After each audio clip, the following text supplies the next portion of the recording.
เอวที่ท่านเบิดเด้เรียกเบิดบ่บ่ได้แล้วหมดเลยฮะได้หินหมดเลยโทรบอกอะไรบอกลีน จักเล่ไปพิว เอ้าก็เขาบอกให้มึงโทร จ้าเขา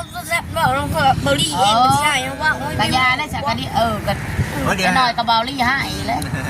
แต่ว่าวิญญาณโทรหาเด้อ พิวเอาไปว่างแล้ว กระยาได้สักกะเล่าเสียมา บนวนว่าง บ่ให้นะครับ เบานวลเบาเองกระยาได้สร้างว่า แต่ว่ามีหยังก็สร้าง ก็ให้บอกแล้วเอาโทรบอกให้เมื่อสุกรนี่ก็เขาถาได้ ถามไม่อยากเขาได้เหยไม่ได้ไปเป็นอาหารให้ทำดี บ้านนี้ลูกก่อนยันหายเลยแล้วอายบ่หายแล้ว ยันได้ดีให้ แม่กระยานแล้วน้องพชิกาพอ ไม่ได้เป็นอาหารเป็น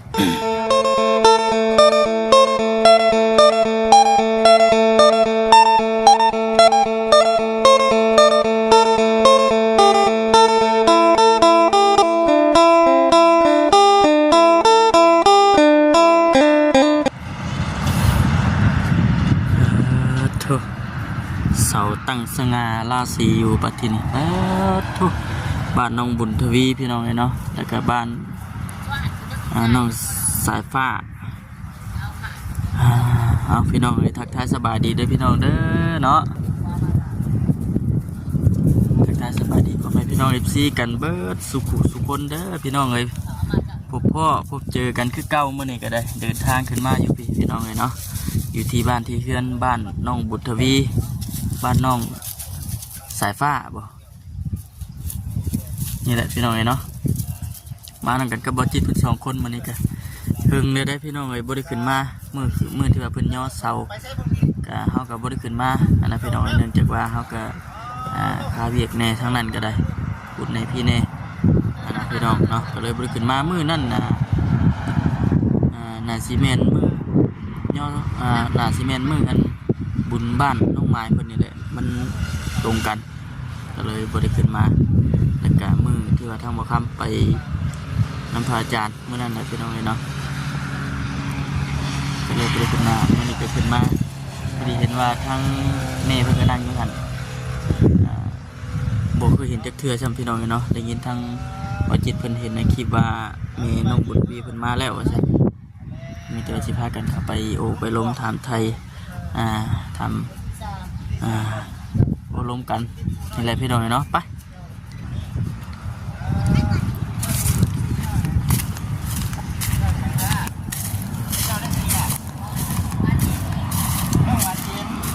เพิ่นว่าลาวเป็นอยู่บ่เลยเป็นอยู่บ่ยินว่าสิดอกพวกสิบ่เป็นแท้มาใส่เมื่อกี้ มาแต่เขาของน้ำ เข้าห้องน้ำเห็นเล่นเต้นไปว่าฉันเพื่อนสวัสดีเด้อ แจ้งบ่ครับแจ้งบ่ แจ้งอยู่เอาไปสบายดีเอาใส่เลขหานะ จะได้5คุยกันก่อนเนาะแจ้งอยู่บ่ แจ้งอยู่ นั่งอยู่ด้วย เคยเห็นคลิปเฮาอยู่บ่เคยเนาะ เด็กเถื่อ แล้วก็บ่จักอีกได้เนาะ แจ็คแต่เบาลี บ่ดี เด็ นะ ก จ๊ะ บอลลี บ่ต้าได้เบิ่งอยู่บ่คลิป น้ำตาเบาเนี่ย บ่ต้าก็ได้เบิ่งอยู่เนาะ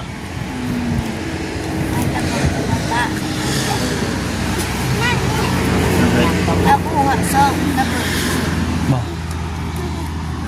นั่นได้พี่น้องเบิ่งเอาขอมานั่งคักๆก่อนเนาะ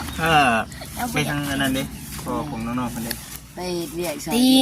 น ผมมาพี่ก็มีเวียกอีก ดอย มาประมาณจักมื้อแหละ 4-5 มื้อ ประมาณนี้บ่ ดอย ยังสิกลับลงไป มาแต่วันที่28 แม่นบ่ เจียวเก่า สเปด ปลูกเรือน สเปดสเก้า30 เก่าบุรียอ 31 ชา 1 2 3มื้อนี้ที่3บ่ที่4บ่ ที่3มัน 3 1 2 3 4 5 6 7พุ่นเด้อาทิตย์ได้ 7 มื้อเลยเนาะ ยังสิลงอยู่บ่บัด แจ็คเบิ่งก่อนแผ่นดินไหว ญาติ ยังคะนิ่งน้ำตัวนี้อยู่เนาะ แม่เกี่ยวที่เช้าสิกลับเลยบัดคือว่าไผกะพบคนลาวก็มาหลาย เราก็ เพ มา ราะว่าพี่น้องมาแต่ไทยบ้านนี่เขามาแต่ยามลูกเขาก็อยู่ของแพงอยู่ว่าที่แล้วของเตยนี่เขาก็ว่ามันจะเทือนไปหมดกับว่า จะอยู่ในส่วนใด เราชอบ ไทยนะ ขึ้นก็นอนก็ได้คอยจะอยู่ไทยอีสาน ไปสาน แม่ ซื่อ โคราช ๆมากดื้อ พังเบิ่งก่อนฟังกันว่าได้ไปกับหลังสงกรานต์ อืม ฟังเบิ่งมันยังเด็ดแผ่นดิน ตอนนี้ยังฮ้อนยังสถานการณ์ยัง แม่ วุ่นวายอยู่เนาะ มันยังวุ่นวายถ้ามันเย็น ยังฮ้อนอยู่ช่วงนี้ แต่ว่าคือบอกขออนุญาตนั่นคือพอคือผัวจะเป็นคนไทยป่ะ แม่นะ คือไทยก็ ก็ไปอยู่โคราชนั่นแหละ โคราช โอ้ ป่ะพ่อของน้อง ต่อนี่เนาะ แม่นเป็นหมด ลูกก่อนจะชอบคนนี่ลูก คนพ่อคนพ่อนี่เพื่อนคนเดียวนี่เนี่ย ชอบคนนี่รอดอยู่ตรงนี้ อืม ใหญ่เติบป่ะ 3 ปีกว่า โอ้ยังน้อยอยู่สิเนาะ แม่ แสดงว่า4 คนลูกนะนี่บอจิตเด้อนี่เด้อเนาะบอจิตอยู่ในช่องก็เป็นบอจิตอุทุมพร โดย บอคำก็เขียนบอคำอุทุมพรหรือว่า แม่นบ่คำพุทธพรก็เห็นอยู่ ก็เห็นนั่นแหละเนาะสองไอ้น้องคือกัน ช่องไหนเนาะ สองไอ้น้องเนาะ ไอ้กับน้องวะ ไอ้กำลังเลย โดย โอ้ที่บ่ฮู้ซั่นเด้เนาะ บ่คือกันได้เพิ่นบ่ คือกัน บ่ฮู้ซั่นจักว่าเป็นอ้ายกับน้อง อ่านนะ คอยกับโอ้ คิดว่าหมู คิดว่าหมู่ เบาเสียงหน้าน่ะเป็นลูกเป็นพี่น้องคือกันแต่ว่าเพิ่นเป็นลูกน้าสาว โดย เบาเสียงหน้า โอเคเลยเป็นหมูกัน บ่คุณบ่ต้าเพิ่นเป็นหมู่กับบ่จิต โดย บ่ต้า ปะตากับปะจิตนี่คือกันไหม เนาะ คือกัน ไอ้กับน้องวะ เอ แต่เบาลี่กับไอ้แล้วเราก็ยังบอกว่าบ่แม่นไอ้เนาะมาเลยแล้วว่าไม่เห็นเราเอาเลย ยังบ่คือกันว่าซั่น เออ บ่ บัด จะได้ชาเรื่องเฮือนเรื่องชาญ จะเห็ดดวง โอ้ยลงมาสิฮักเลยบ่ได้แหละ เฮ็ดโทษขั้นตอนได้แล้วเฮือน นี่ฮอดกันตอน ก็แนวที่ท่านเบิดได้ โดย แล้วเบิดบ่ บ่ได้แล้วหมดเลยฮะได้ฮีนหมดเลยโทรบอกเลยเบาลี่ จักเล่ไปพิว เอ้าก็เขาบอกให้มึงโทร จ้าเขาจะบอกลงเพื่อเบอรี่เองไม่ใช่ยังว่า กะยาได้จากกันนี่ก็ เดี๋ยว จะน้อยกับเบาลี่ให้แล้วแต่ว่าวิญญาณโทรหาเด้อ เป็นหูเอาเป็นว่าล่าว กะยาได้จากกันเล่าเข้าเอามา บนวนว่า บ่ให้เนาะ เบานวดเบาเองกะยาได้สร้างว่า แต่ว่ามีหยังก็สร้าง ก็ให้บอกแล้วเอาโทรบอกไอ้ผู้ชุกรนี่ก็เขาถาเด้ ถาม แล้ว ไม่ ก็ อยาก มาเห็น เขาได้เหยไปแล้วไปเป็นอาหารให้เขาดี บ้านนี้ลูกคนนี้ญาติหายเลยแล้วอายบ่หายแล้ว ยันได้ดีให้ แม่ก็ญาติแล้วน้องพันจิกาพอ ไม่ได้เป็นอาหารเป็นเอาเลย พอตู้ก็บอก อาญา พอตู้ก็บอกว่ายาแล้วเพิ่นมาเองพันจิกาเนาะเฮาก็บ่กล้ารบกวนเพิ่นเลยแบบเพิ่นยังอยากวิ่งกับ เขาที่สั่ง ก็ถูกกัน แม่บ่กล้า เราคือไปเหมือนเราถ่ายคลิปเราไปพอดีละหมาดเลย เรายังถ่ายคลิปได้เนาะเพราะว่าโอ้ยแม่นอยู่ดอกได้ละละบัดสั่งเอาสั่งเอาเพราะเฮาก็บ่กล้า ถูกกันคือกัน แม่นพันจิกาเนาะเจ๊ใจเพิ่นเด้อ อ๋อสิถามเป็นในใดผู้ซึกในใดผู้ใหญ่เพิ่นช่วย ดีใจ ใจบ่ เด้อ ตั้งกันแบบไหน เอาคือไว้เด้อเนาะ ตั้งใจว่าจะไปหาเงินมาให้เดือนบอกกับลูกก็มาแล้วคนเห็นแต่ก็ดีใจเลยนะโมเดลหาเองก็ได้ อันนี้คือความฝันเลย โดน ความฝันที่ว่าจะคิดเพื่อน แม่ถ้าอยู่ถ่าเด้อบอกลูกนะเมย์ไปหาก่อนว่าปีได้บุหูว่าเมย์ได้เลยเมย์มาว่าบอกกับลูก เคยคิดเคยฝันอยู่บ่น ก็เคยคิดอยู่เลยจิก็บอก เคยคิดอยู่บ่ว่าสิมีคนมาซอย บูหูเลยก็บริคิดเลยเนาะก็บูหูเลยว่าไฟสิมาสอน หากเห็นอยู่บ่ในคลิปที่ฉันในที่ ตะกี้กับบู แต่กี้กับบูหูเลยบาวลี่นะเคยสัมภาษณ์ก่อยช่องเถื่อ อ๋อ เลยเล่ามาสัมภาษณ์นะก่อยยังบ่ได้เอาพัวก่อยยังคบกันกับพัวก่อยอยู่กับเหมือนี่ โอ้ คบกันกับเราได้2 ปี แต่คอยก็อยู่กับลูกคอยได้ตุกนี่เลยแล้วลงมาถามเราไปกับน้องเรานะกับน้องมันก็มาอาย หมูวัวน้อง โมว่าน้องเลยคอยก็โว้ เบาเงา เลยเราก็ว่าไอ้เราบอกขอถามเนี่ยว่าเฮือนเจ้าอลีบ่ว่าหรือว่าเทียงนาเราว่าเอาก็เฮือนนี่แล้วก็ว่าเฮือนเทียงนาก็แม่นก็บอกก็บ่ได้มีเฮือนอยู่ใส่แม่นบ่ว่าเจ้าตัวบ่ว่าหรือว่าเฮือนเจ้าแท้บ่ได้ตัวขอว่าก็เฮือนขออลีแล้วก็ว่าขออยู่กับลูกขอบ่ได้มีผัวขอ ตอนนั้นบ่ขออนุญาตยังเป็น แม่น ห้างอยู่ คอยก็ยังอยู่นั่นแต่คอยอยู่กับลูกคอย เจ้ามาขึ้นมาทีเลยว่า แม่นตั้งใจขึ้นมาเลยแหละโอ้ก็เลย แล้วบาดนี้คอยพัวคอยมาเอาแล้วคอยก็ไปแล้วก็บอกลูกแม่ไปหาเงินก่อนเด้อวะการเหตุเฮือนเฮาอยากได้เฮือนอยู่นี่แหละบ่มีบอลอยู่บอกลูกนั่นจังได้ก็อยู่ทาแม่ไปปีได้บ่ฮู้ว่าได้เงินแม่มาได้เงินเป็นก่อนมาแล้วพอไปบ่ได้ดนเพราะว่า ได้ยินข่าวซอยอ่ะว่ะ ดีใจด้วยเนาะ ดีใจแล้วอ่ะ เจ้าจะไปเห็นงานยังไง ก็เลยคอยไปนะพี่แต่เข้ากะไปเห็นงานไม่ยุค่านะไม่วิเคราะห์นะบ้านนานะเขาอยู่ไทยแล้วเขาเอิ้นไม่ยุค่า ที่ แมนไปหาตัดตามตีนผู้ตีนไปน้ำเท่าแกนแล้วเขาหับเมาคอยนั้นไปเห็นงานรายวัน300 ลูกนี่ก็เอาไปนำชาวคนหน่อยเอาไปแล้วผมอยู่ในชักกับผู้จานให้อยู่แล้วพอคนนั้นก็โทรไปเลยลูกนี่โทรไปขโมยกังเว้นเนาะโทรไปแล้วพอคนนั้นรับใบเหตุแบบว่าไม่สิถ้าบัวตายเมื่อไรมาจักเราว่าลูกกันน้อยๆเราว่าบอกไว้เด้อเราว่าแต่คนละมาหางานใหม่มาหางานใหม่เลยเห็นงานชวนเลยพวกคนแต่งต้นไม้แต่งอันนี้ได้เลยมันได้ยินข่าวไปสิมันหอนเลยคนเลยมาเขากระโทษให้ลงไปอยู่ขโมยนี่ก็กับพี่น้องพวกคนนี้นะเขาบอกมีคนเห็นงานชวนเขาเราว่ามือได้สิลงมามือได้สิกลับก็ยังบอกเอาได้ยังบอกว่าได้เนาะบอกก็บ่ได้เขาก็ว่าเอามือได้สิกลับเลยลงมาไวๆว่าให้ลงมาเห็นงานมักม่วงเข้าไฮฮอมักม่วงไฮฮอนมักม่วงเป็นย่างไฮฮอมักม่วงนั่นแหละแบบว่ามันสีจืดหนาพ้นเลยได้มักม่วงเข้าร้ายก็บอกว่ายังโบโหวะลูกแผ่นดินกับไว้แล้วไปสิบญาติประเทศไทยมันก็ยันไปมาเล่นอีสานกันเนาะกับประเทศเดียวกันแต่กับภาคเมืองขั้นโมเป็นได้คือขั้นตอนมันโบไว้หอดใช้กับไปเลย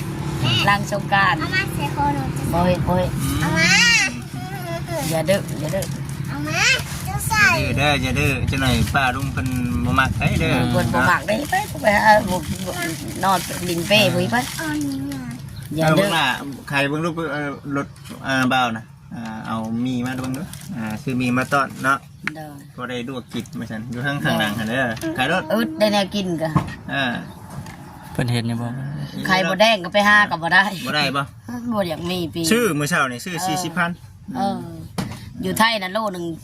450 บาทโอ้โลนึงนะแพงเห็นแม่นบอนคอยอยู่น่ะเพิ่นชื่อบ่กินเด้บ่หน้าเจ้าคือเอาคำเจ้าคือหน้าเจ้าหน้าเจ้าคือเบาเหวียนเลยหน้าเจ้าคือเบาเหวียนหน้าคือเบาเหวียนคือจังหวะแต่บัดนี้เอาล่ะนกอันนั้นไม่นกใจ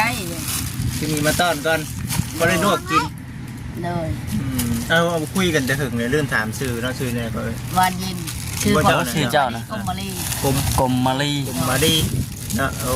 ยกรมเนาะบ่ได้กันกรมบ่ได้จักปีจัง43เนาะประมาณนี้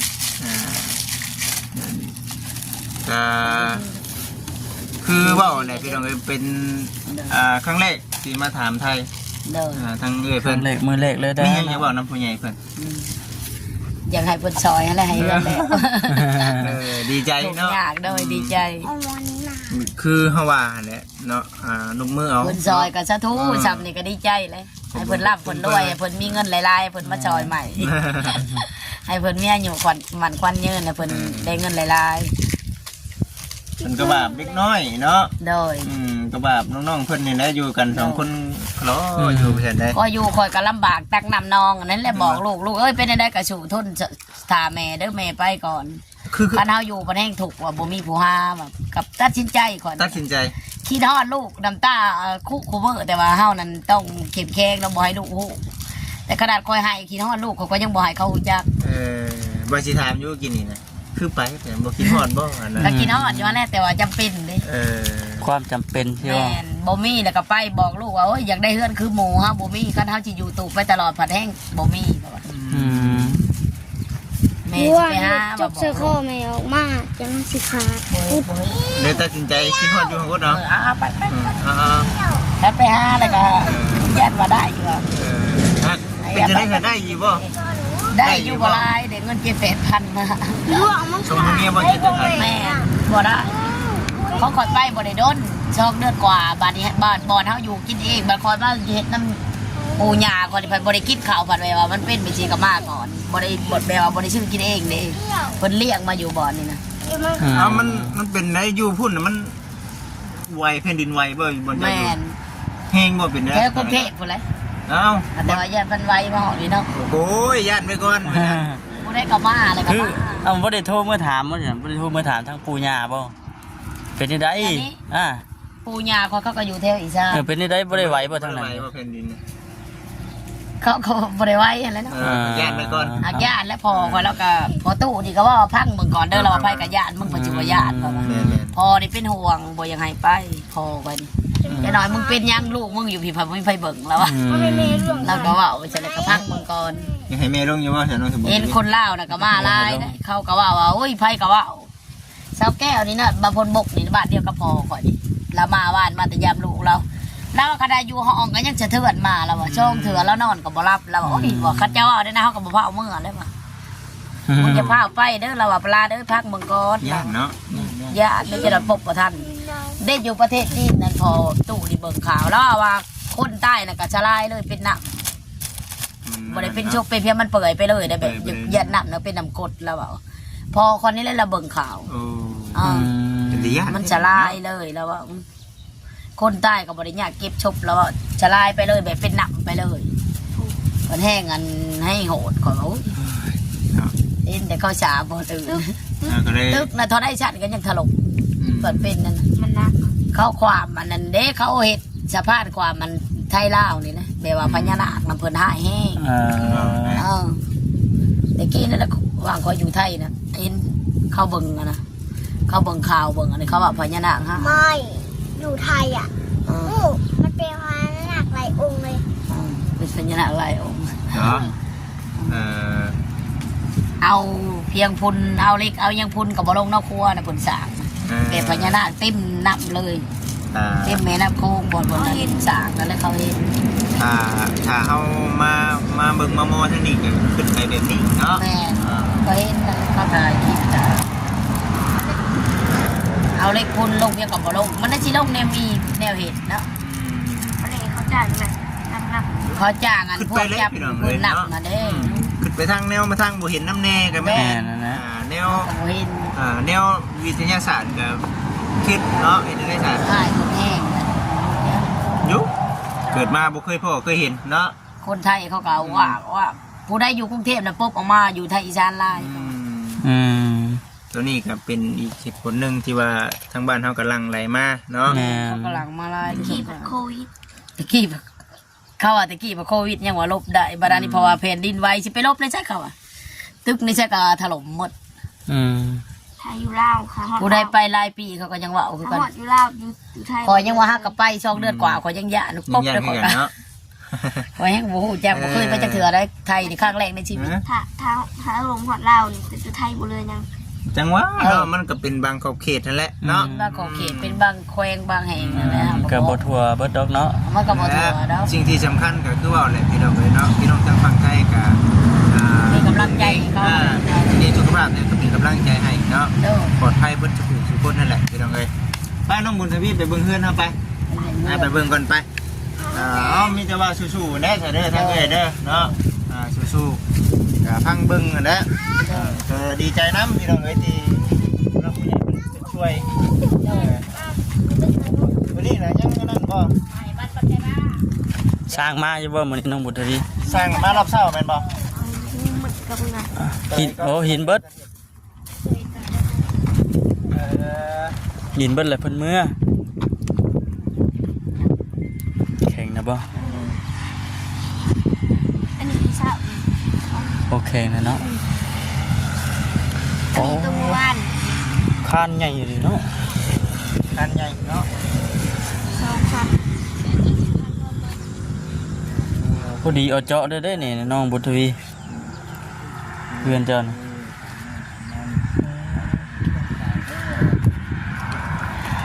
โอ้แข็งบ่แข็งบ่